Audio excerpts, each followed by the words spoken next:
संतों की टोली चली जा रही थी प्यारे, राधा नाम संकीर्तन करते हुए। हरि की एक भक्त थी, वाराणसी वैश्या। कौन थी? वाराणसी वैश्या। उसके घर के आगे से संतों की टोली निकलती हुई जा रही थी, पर क्या पुकारती हुई जा रही थी? राधा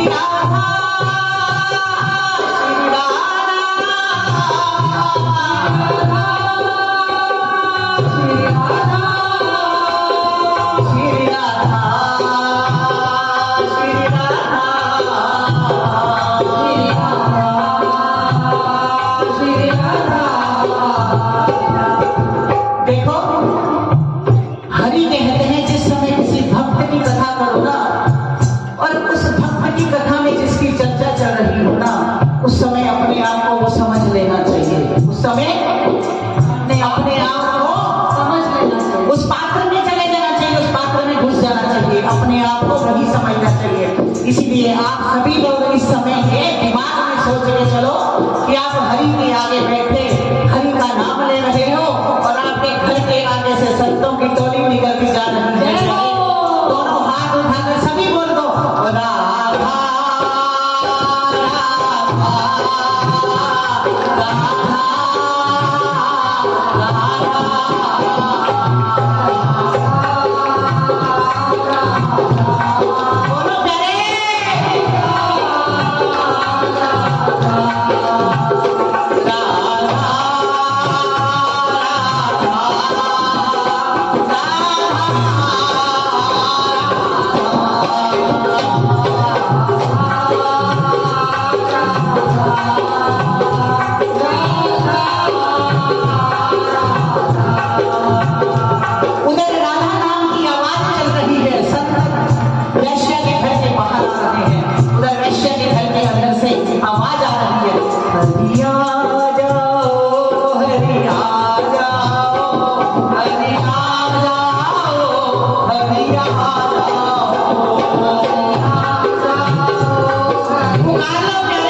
देखो प्यारे, ऐसी सच्ची भक्त थी बारामुखी वैश्या, कन्हैया के रंग में ऐसी रंगी हुई थी, किशोरी जी के रंग में ऐसी रंगी हुई थी। बाहर से संत पुकारते हैं, किशोरी मेरी करुणामयी सरकार।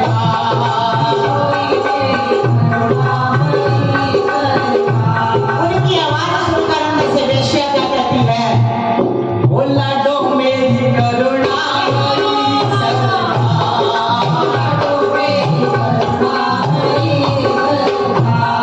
ओ लाडो मेरी करुणामयी सरकार।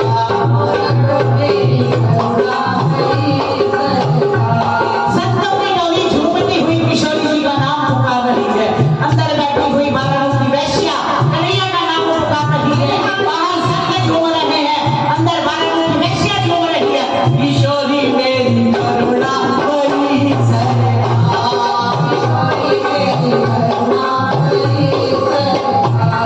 ओ लाडो मेरी करुणामयी सरकार।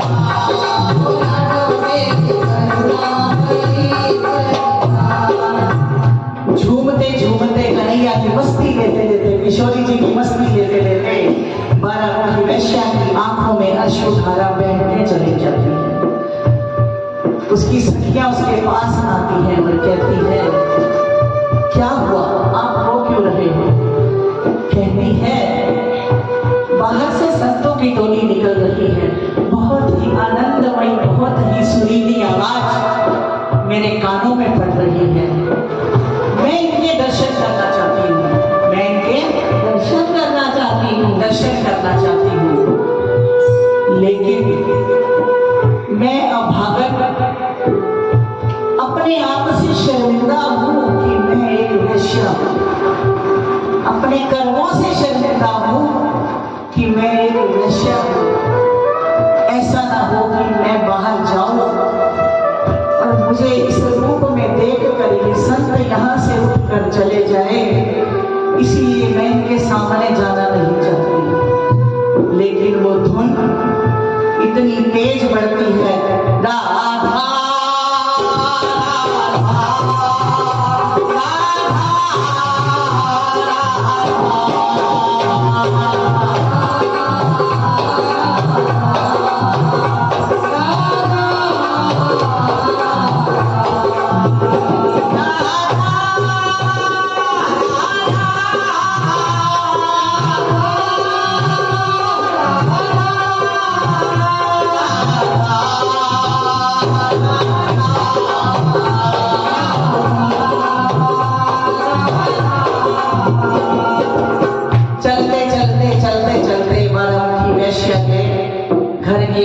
बाहर बहुत ही सुंदर बागीचा बना होता है। वो संतों की टोली उस बागीचे में जाकर बैठ जाती है और बैठकर राधा नाम संकीर्तन जोरों शोरों से करने लगती है। जैसे जैसे किशोरी जी का नाम बारामुखी वैश्या के कानों में पड़ता है, वो विचलित होती चली जाती है। सखियां कहती हैं कि आप चले जाओ, आप इस तरह से परेशान हो रहे हो, आप चले जाओ। बारामुखी वैश्या बोलती है, मुझे कुछ समझ नहीं आ रहा। एक तरफ तो मुझे लगता है कि मैं जाऊंगी तो वो संत यहाँ से उठकर चले जाएंगे, लेकिन फिर एक तरफ मन करता है कि मुझे संतों के दर्शन करने से हरि के दर्शन होंगे। हरि खुद चलकर मेरे द्वार पर आए हैं, लेकिन अगर मैं हरि का स्वागत ना कर पाऊं तो फिर मेरा हरि का नाम लेना व्यर्थ है। मैं हरि का नाम लेना चाहती हूँ, उनके दर्शन करना चाहती हूँ। फिर उसके मन में हलचल होती है, बारामुखी वैश्या के मन में हलचल पैदा होती है। मेरे कन्हैया संत रूप में मेरे दरवाजे पर आकर बैठे हैं। प्यारे, मुझे खाली हाथ नहीं जाना चाहिए, मुझे खाली हाथ नहीं जाना चाहिए, खाली हाथ नहीं जाना चाहिए। वो तरह तरह के व्यंजन बनाने शुरू कर देती है, 56 भोग तैयार करती है अपने हाथों से कन्हैया के लिए। फिर कहती है, संत आए हैं, क्यों ना इनके लिए कुछ उपहार भी लेके जाया जाए। तो वो क्या करती है, बहुत सारी नीलमणियां राधा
किशोरी जी की मस्ती लेते लेते बारामुखी वैश्या की आंखों में अश्रुधारा बहने चली जाती है।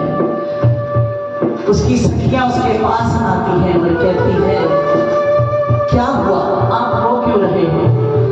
कहती है, बाहर से संतों की टोली निकल रही है, बहुत ही आनंदमयी, बहुत ही सुरीली आवाज मेरे कानों में पड़ रही है।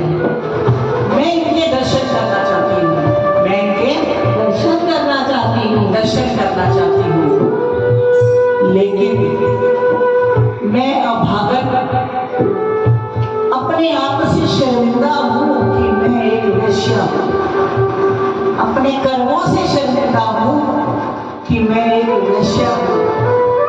ऐसा ना हो कि मैं बाहर जाऊं और मुझे इस रूप में देखकर ये संत यहाँ से उठकर चले जाए, इसलिए मैं इनके सामने जाना नहीं चाहती। लेकिन वो धुन इतनी तेज बढ़ती है, राधा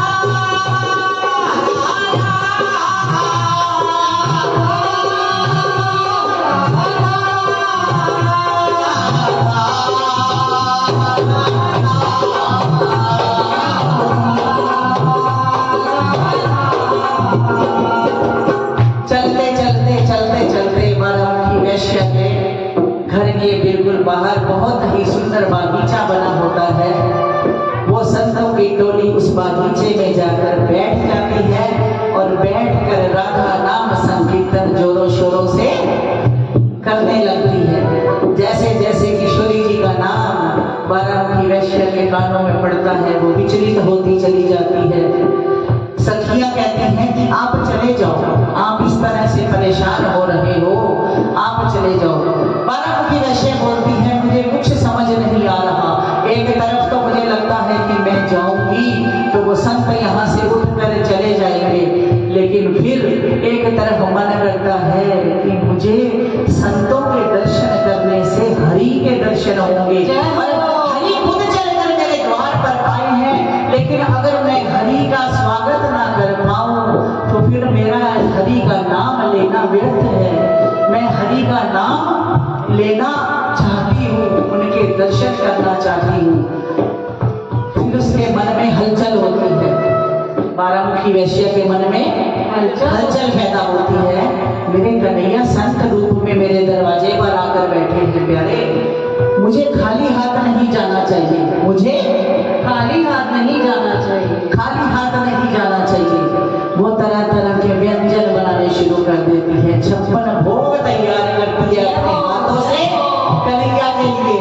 फिर कहती है संत आए हैं, क्यों ना इनके लिए कुछ उपहार भी लेके जाया जाए। तो वो क्या करती है, बहुत सारी नीलमणियां जेवरात एक थाल में सजाती है, एक थाल में 56 भोग तैयार करती है और अपने सिर पर धरकर उधर संतों की टोली बोल रही है, उधर बारामुखी वैश्या बोलती हुई चली जा रही है। और राधा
ग्रहण करेंगे कि नहीं करेंगे, पता नहीं उनके ठाकुर मेरा ये भोजन ग्रहण करेंगे कि नहीं करेंगे, ऐसा सोचती है मन में। फिर खुद ही कहती है नहीं नहीं ऐसे नहीं हो सकता, मैंने बड़े चाव से बनाया है, क्या हुआ अगर मैं कर्मों से वैश्य हूं तो मैं भी इंसान, हरि का नाम तो मैं भी लेती हूँ, खा लेंगे, मुझे लगता है ठाकुर खा लेंगे। ऐसी दशा कभी इधर सोचती है कभी उधर सोचती है और सोचते सोचते चली जाती है, जाकर संतों के चरणों में बैठकर वहां पर वो थाल रखती है, संतों के चरणों में नतमस्तक होती है और उनको कहती है प्रभु आपके चरणों में कोटि कोटि नमन कि आप यहाँ पधारे। लेकिन जिस बात का डर था संत ने छूटते ही पूछा आप कौन हैं, आप कौन हैं, ये बगीचा किसका है, ये कुटिया किसकी है।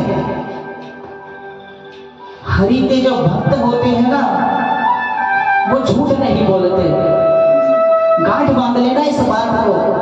आप पर बहुत बड़ी कृपा है कि आप सबको करेगा नहीं यहाँ लाकर बिठा रखा है प्यारे, इसीलिए संकल्प ले लो, झूठ कभी मत बोलना।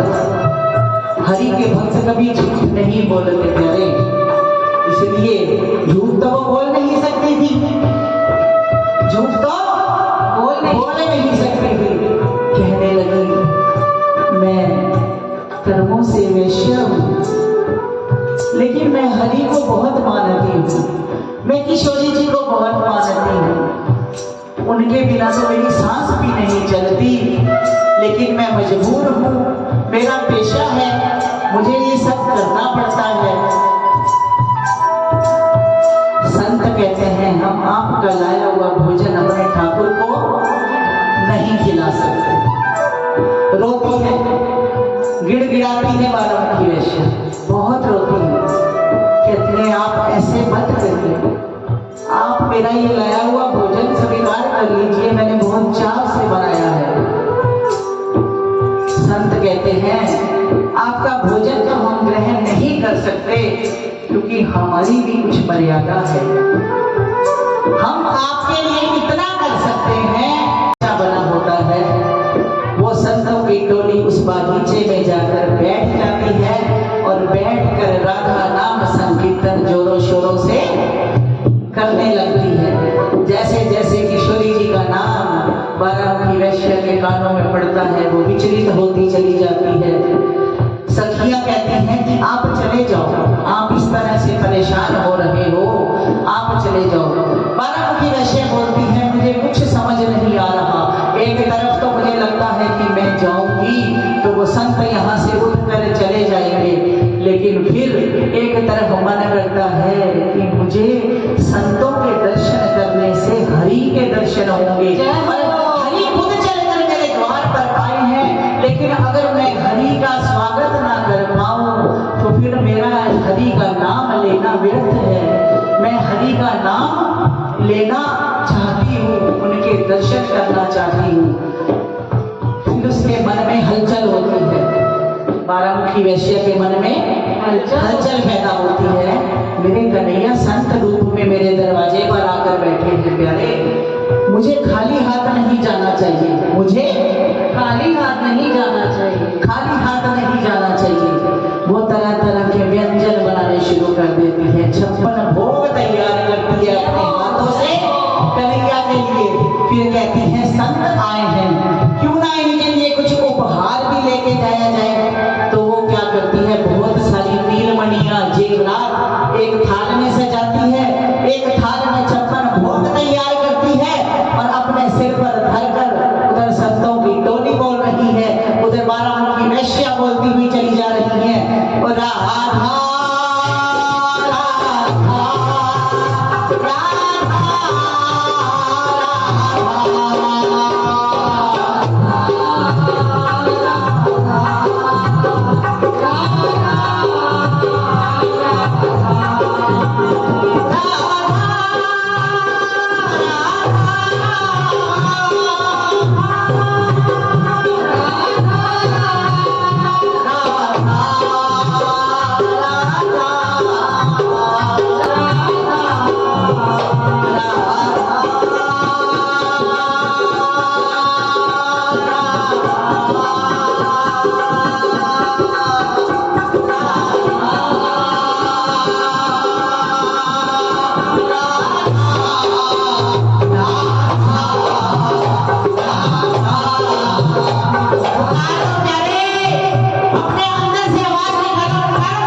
ग्रहण करेंगे कि नहीं करेंगे, पता नहीं उनके ठाकुर मेरा ये भोजन ग्रहण करेंगे कि नहीं करेंगे, ऐसा सोचती है मन में।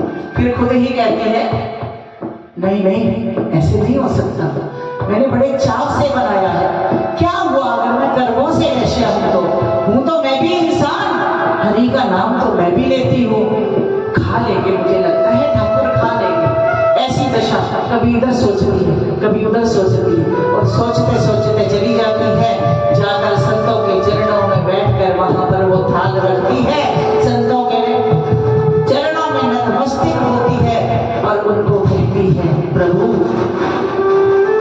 आपके चरणों में कोटि कोटि नमन कि आप यहाँ पधारे।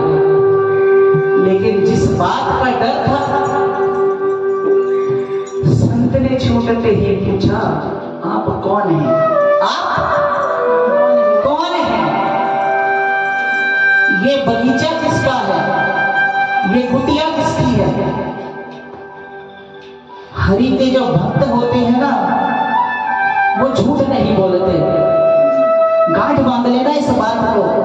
आप पर बहुत बड़ी कृपा है कि आप सबको करीबन यहाँ लाकर बिठा रखा है प्यारे, इसीलिए संकल्प ले लो, झूठ कभी मत बोलना।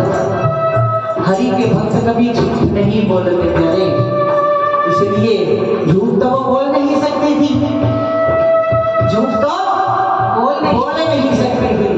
कहने लगी मैं कर्मों से वैश्य हूँ, लेकिन मैं हरि को बहुत मानती हूँ, मैं किशोरी जी को बहुत मानती हूँ, उनके बिना तो मेरी सांस भी नहीं चलती, लेकिन मैं मजबूर हूँ, मेरा पेशा है, मुझे ये सब करना पड़ता है।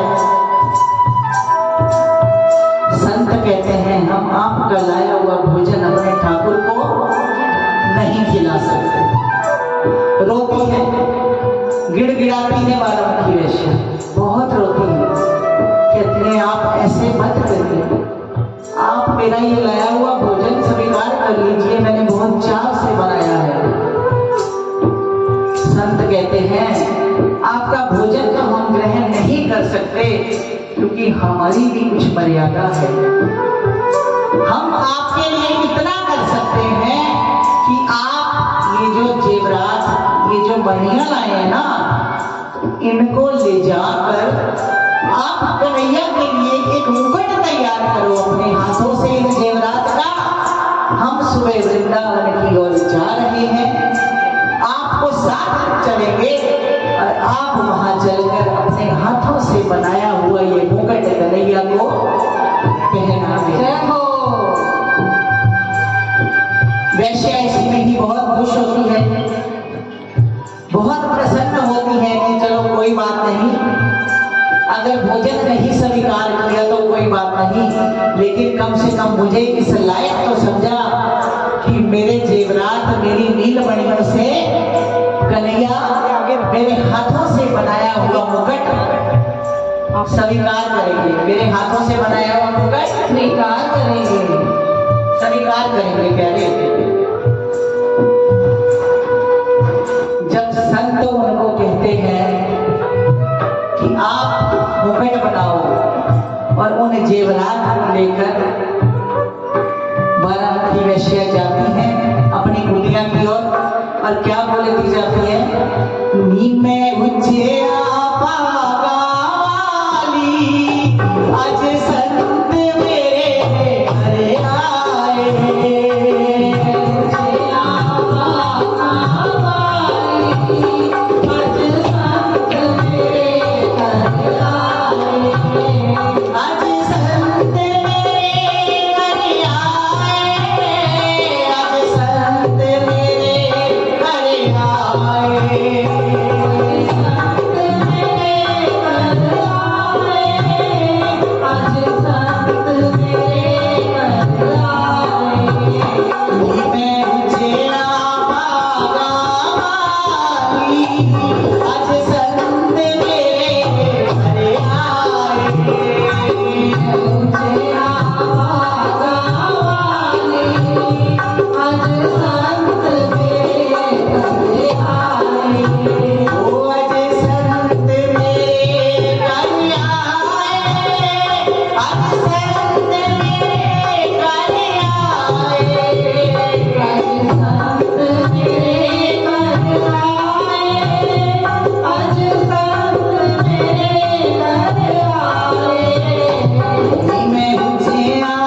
है वाराणसी वैश्या, मन में हलचल, खुशी का कोई ठिकाना नहीं। जेवरात लेकर पहुंचती है अपनी कुटिया में और पूरी रात लगाकर इतना सुंदर मुकुट तैयार करती है अपने श्याम सुंदर के लिए अपने हाथों से कि जिसकी शोभा शब्द ही नहीं है हमारे पास वर्णन करने के लिए। इतना सुंदर मुकुट तैयार करती हैं, उधर राधा नाम लेती जाती हैं, उधर मणियां उठाती जाती हैं और मुकुट पर लगाती जाती हैं। राधा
जाती है वाराणसी वैश्या, मन में हलचल, खुशी का कोई ठिकाना नहीं। जेवरात लेकर पहुंचती है अपनी कुटिया में और पूरी रात लगाकर इतना सुंदर मुकुट तैयार करती है अपने श्याम सुंदर के लिए अपने हाथों से कि जिसकी शोभा शब्द ही नहीं है हमारे पास वर्णन करने के लिए। इतना सुंदर मुकुट तैयार करती हैं, उधर राधा नाम लेती जाती हैं, उधर मणियां उठाती जाती हैं और मुकुट पर लगाती जाती हैं।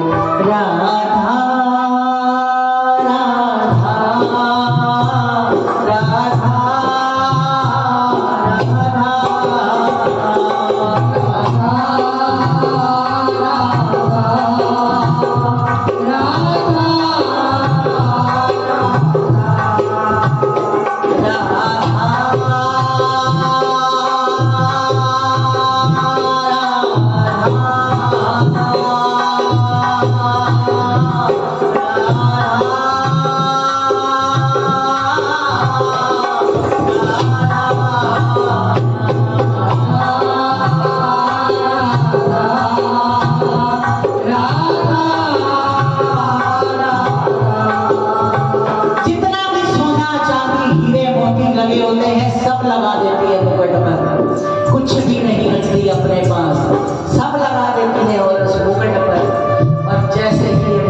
टोली, आगे आगे संतों की टोली और पीछे पीछे 12 मुखी वैश्य। राधा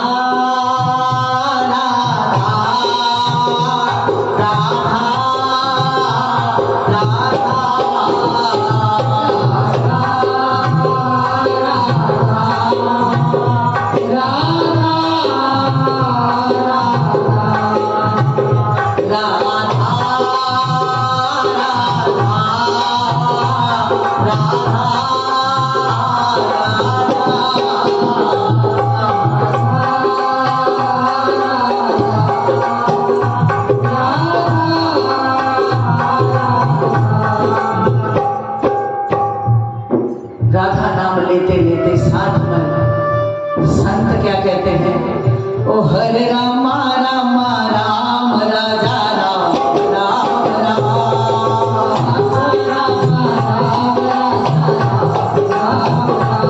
ओ हरे कृष्णा कृष्णा कृष्णा राधे श्याम श्याम श्याम, हरे कृष्णा कृष्णा कृष्णा राधे श्याम श्याम, ओ राधा राधा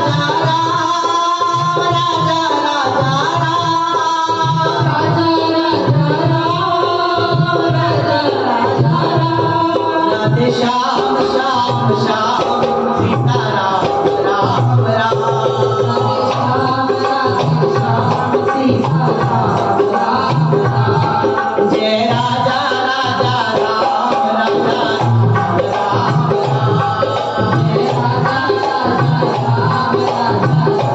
राम, जय राजा राजा राम राजा राम राम, जय राजा राजा राम सीता राम राम राम,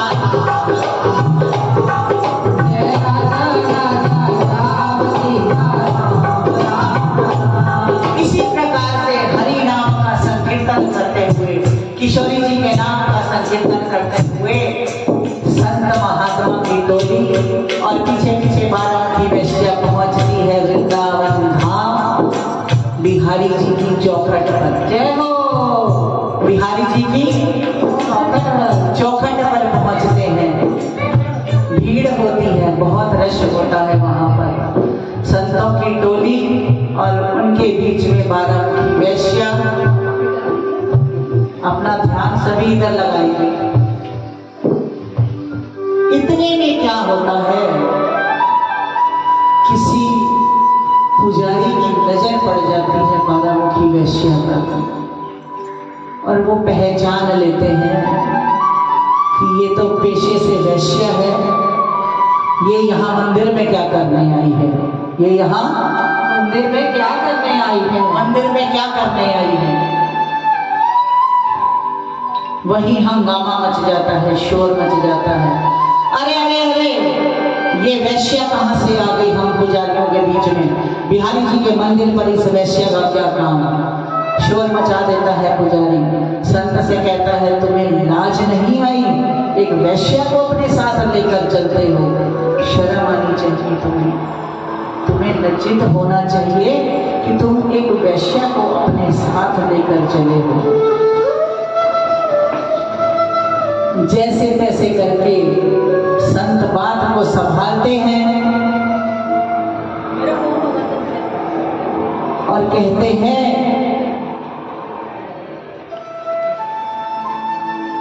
कि ये वैश्या है तो क्या हुआ, है तो हरि की भक्त, है तो राधा नाम प्रेमी। अगर ये कर्मों से वैश्य है तो ये कोई जानबूझकर तो वैश्य नहीं बनी, मजबूरी में इसको ये काम करना पड़ता है।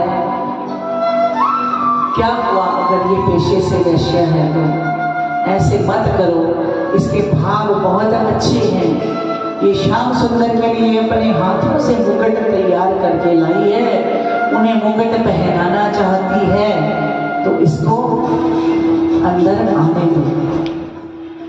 बाहर पहुंचती है अंदर बिहारी जी के मंदिर में, पुरोहितों तक, मंदिर के जितने भी पुरोहित होते हैं उन तक बात जाती है। और जैसे ही वैश्य को अंदर जाने की थोड़ी सी बाहर से हिम्मत मिलती है, अंदर जैसे ही दरबार पर पहुंचने लगती है तो वहीं उसको रोक दिया जाता है कि तू अंदर नहीं जाएगी, तू अंदर नहीं जाएगी। नहीं जाएगी। बहुत रोती है, परेशान हो जाती है, बेहोशी की हालत में आ जाती है, रोते रोते कहती है कन्हैया ऐसे मत करो, मैं बहुत चाव से आपके लिए ये मुकुट तैयार करके लाई हूं। अरे क्या कहती है रोते रोते, मेरे नैना भरे बावरे,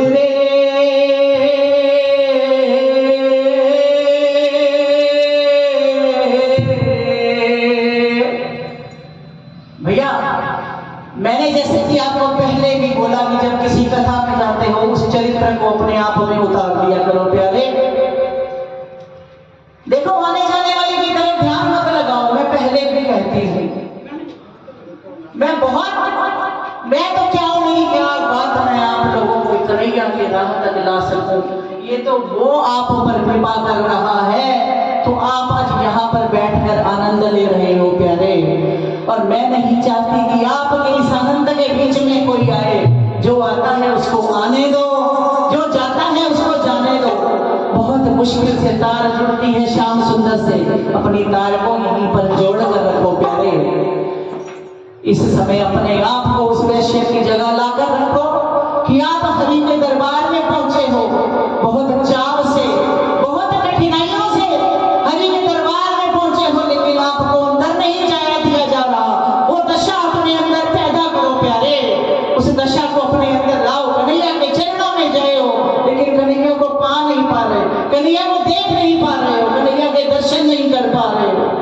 सभी बोलो मेरे साथ मिलकर, ओ मेरे नैना भरे बावरे, भरे बावरे,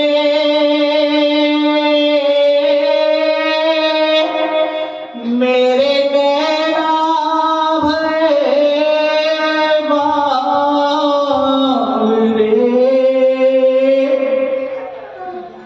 मेरे नैना भरे बावरे, मेरे आजा मेरे सावरे, नैना भरे बावरे, अब तो आजा मेरे सावरे, मेरे नैना भरे बावरे, अब तो आजा मेरे सावरे,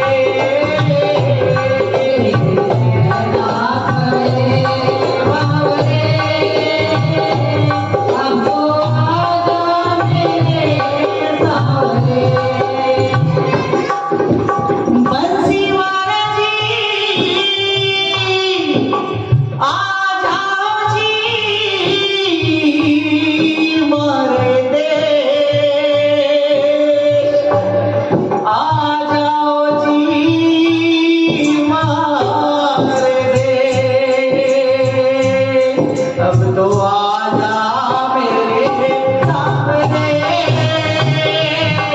मेरे नैना भरे बावरे, अब तो आजा मेरे सामने, मेरे नैना भरे बावरे। बंसी महाराज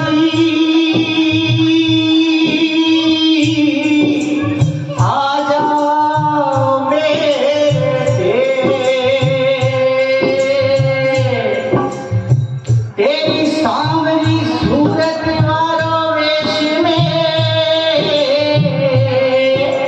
आ जाओ मेरे देश में,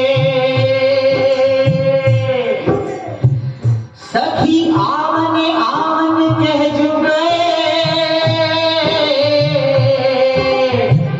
सखी आवन आवन कह गए मुझसे, मेरे कब को गयो संदेश रे। हे सखी मैंने कब से अपने श्याम सुंदर को संदेश भेज रखा है, मेरा कन्हैया मेरे देश में जरूर आएगा। सखी आवन आवन कह चुके ओ मेरा कब से गयो संदेश,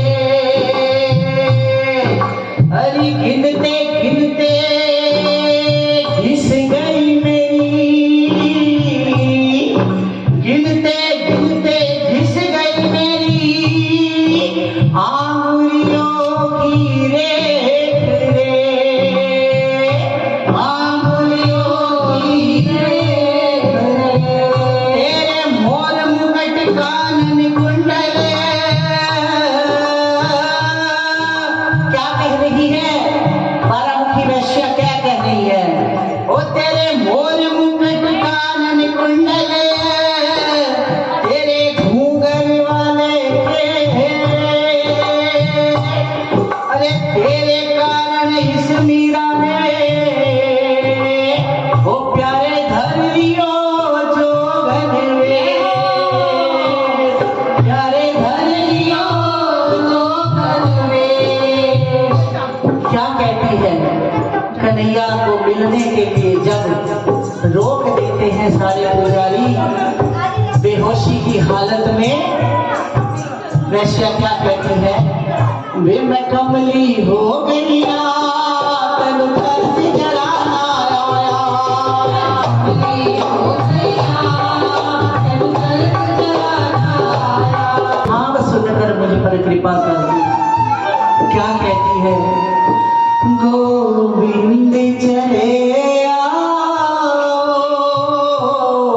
गोपाल चले आओ, गोविंद चले आओ, गोपाल चले आओ, गोविंद चले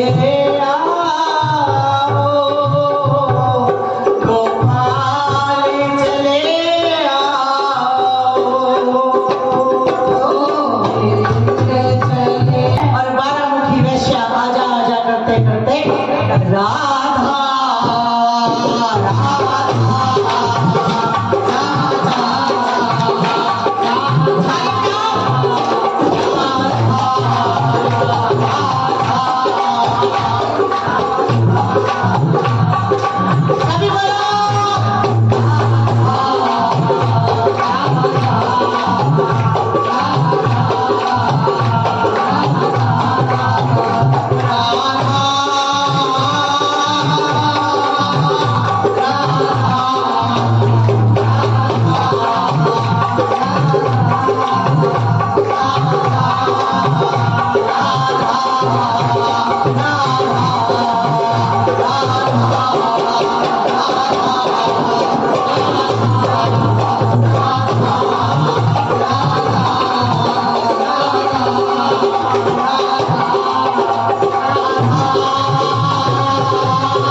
बेहोश हो जाती है, बारामुखी वैश्या होश हो जाते हैं, बेहोश हो जाती है।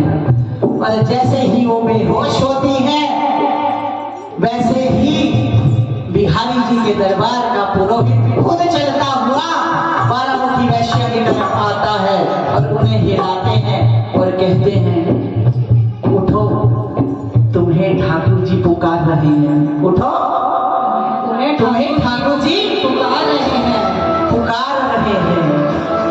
पहले बारामुखी वैश्या कन्हैया को पुकार रही थी लेकिन नहीं सुना।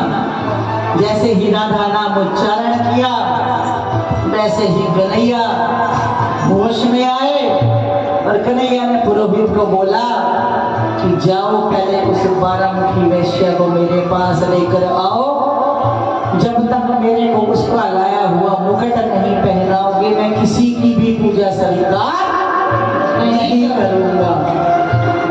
तो क्या होना था, पुरोहित ने तो आना ही था। कन्हैया ने बोल दिया मैं किसी की पूजा स्वीकार नहीं करूंगा। खुद चलकर आए पुजारी जी, हाथ जोड़े बारामुखी वैश्य को कि आप आगे चलो, कन्हैया आपका लाया हुआ मुकुट आपके हाथों से पहनना चाहते हैं। जय हो। उस मुकुट को अपने हरि को अपने हाथों से पहनाओ। और क्या हुआ, एक वैश्या के कारण, उसकी भक्ति के कारण आज तक जिन संतों को, जिन पुरोहितों को कन्हैया के दर्शन नहीं हुए थे, उन सबको भी दर्शन प्राप्त हुए प्यारे, उस वैश्या के कारण। जय हो। ये होती है भक्ति।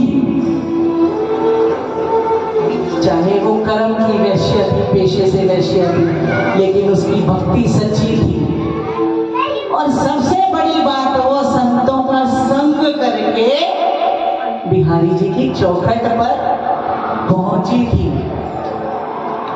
एकादशी महोत्सव पर आपके आगे गुरुदेव की हमारी जिंदगी में क्या जगह है आप सभी को बताया, और गुरुदेव के साथ साथ आपको हरि के एक भक्त की कथा का वर्णन भी हम सब ने कन्हैया के चरणों में रखा।